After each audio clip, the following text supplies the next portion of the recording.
थे डॉक्टर भरत बरई भी मेरे साथ यहाँ पर जुड़ चुके हैं, चेयरमैन हैं USICF के। बहुत स्वागत है आपका डॉक्टर भरत TNP न्यूज़ पर। जिस तरह से अमेरिका और ईरान के बीच में टकराहट की बातें सुनने को मिल रही हैं, क्या वास्तव में अमेरिका और ईरान फिर से एक बार एक दूसरे से टकराने के लिए तैयार हैं, या ये सिर्फ और सिर्फ दबाव बनाने के लिए है ताकि शांति वार्ता की जो टेबल है उसमें चीज़ें और तेजी के साथ हों? देखो, ये मेमोरी जो साइन हुआ है अमेरिका और ईरान के बीच, उसमें प्रॉब्लम क्या है कि ये मामला कॉम्प्लिकेटेड है।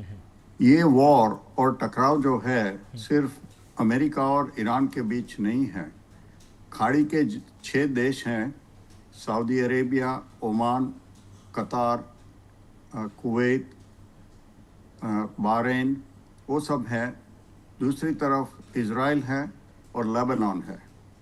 अब लेबनान में, वो लेबनान यूनाइटेड नेशंस का सदस्य है, उसकी अपनी सरकार है। लेकिन लेबनान में प्रॉब्लम क्या है कि शिया जो हिजबुल्ला है वो लेबनान की 30% आबादी है। 30% आबादी सुन्नी है और 30% आबादी क्रिश्चियन, मैरोनाइट क्रिश्चियन है।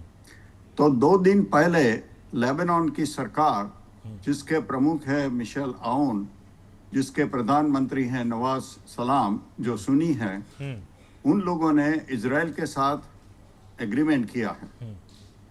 एग्रीमेंट में क्या लिखा है कि इजराइल की सेना जो सदर्न लेबनान में है, लटानी रिवर के नीचे, वो सेना तब हटेगी जब हिजबुल्लाह को डिसआर्म किया जाए, उसके सब शस्त्र लेबनान की सरकार की जो लश्कर है उसको दिया जाए। लेकिन हिजबुल्लाह ने तो अनाउंस कर दिया कि ये एग्रीमेंट तो हम नहीं मानेंगे।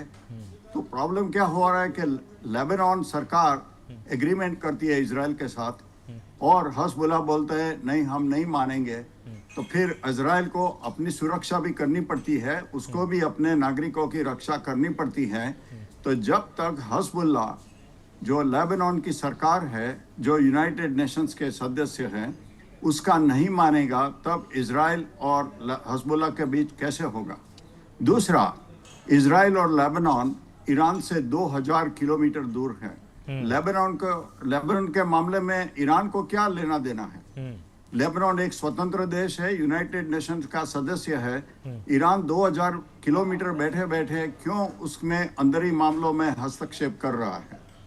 दूसरा, ये जो 300 बिलियन की बाबत हो रही है, मैं आपको बताऊंगा कि अमेरिका ने या एग्रीमेंट में क्या लिखा है।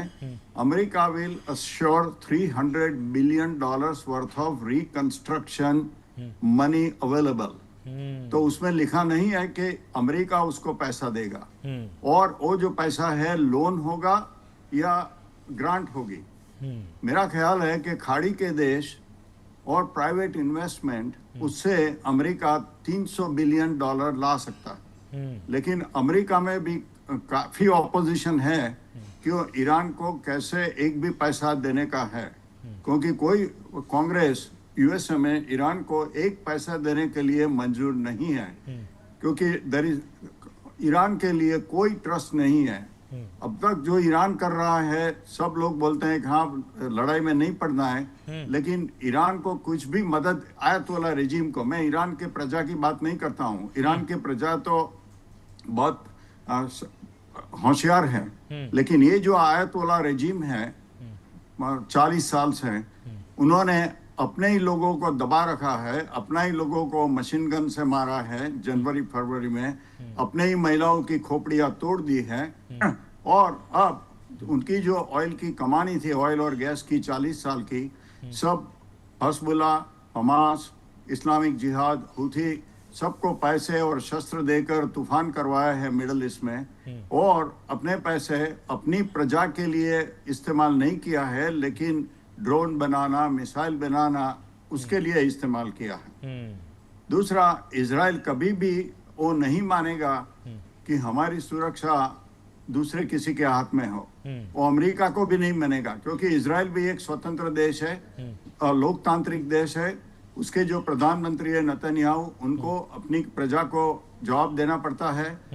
ईरान में तो आयतोला रेजीम है, न उसको किसी को जवाब देना पड़ता है, जो करना है, और उसके IRGC है, उसे लोगों को दबा देते हैं, उसको मशीन गन से मार देते हैं। अब जो अटैक हुआ 6 दिन से सब ठीक चल रहा था, तो ये जो सिंगापुर का जहाज था जो ओमानी वाटरवे से चल रहा था, देखो ये जो होर्मुज की खाड़ी है वो 31 माइल उसकी विड्थ है, 31 किलोमीटर। तो इंटरनेशनल रेगुलेशन से 12 मील उसकी टेरिटोरियल वाटर बोलते हैं। तो ईरान का जुरिस्डिक्शन जाता है 12 मील तक, सारी खाड़ी में नहीं, लेकिन ड्रोन से और मिसाइल से जो जहाज, और ये जो सिंगापुर का जहाज था वो ओमानी पानी से जा रहा था, ईरान के पानी से नहीं जा रहा था। तो ईरान को क्यों, IRGC को क्यों उसके पर अटैक करना था? वो तो ओमान के पानी से जा रहा था, बिल्कुल 12 मील से दूर था।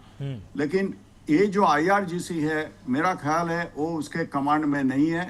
ईरान में कौन सत्ता पर है, कौन बोलता है, मालूम नहीं पड़ता है। उसके जो आयतोला है वो तो कभी दिखे नहीं है। हाँ, वो रिटर्न स्टेटमेंट आते हैं, लेकिन वो रिटर्न स्टेटमेंट कौन लिखते हैं? आयतोला जिंदा है, मरा है, कॉन्शियस है, अनकॉन्शियस है, कुछ मालूम नहीं है। तो ख्याल ऐसा है कि IRGC के जो हार्ड लाइनर हैं वही सब सत्ता चलाते हैं। ठीक है, प्रधानमंत्री है, विदेश मंत्री है, वो तो पाकिस्तान जैसा है। हाँ, उसके प्रधानमंत्री है, विदेश मंत्री है, लेकिन उसका कमांड और कंट्रोल तो फील्ड मार्शल मुनीर के पास है। ऐसा ही ईरान में चल रहा है कि उसका कंट्रोल तो IRGC के हार्ड लाइनर्स के पास है। तो मेरा ख्याल है कि शांति तो कैसे होगी, ये तो सब चलता रहेगा।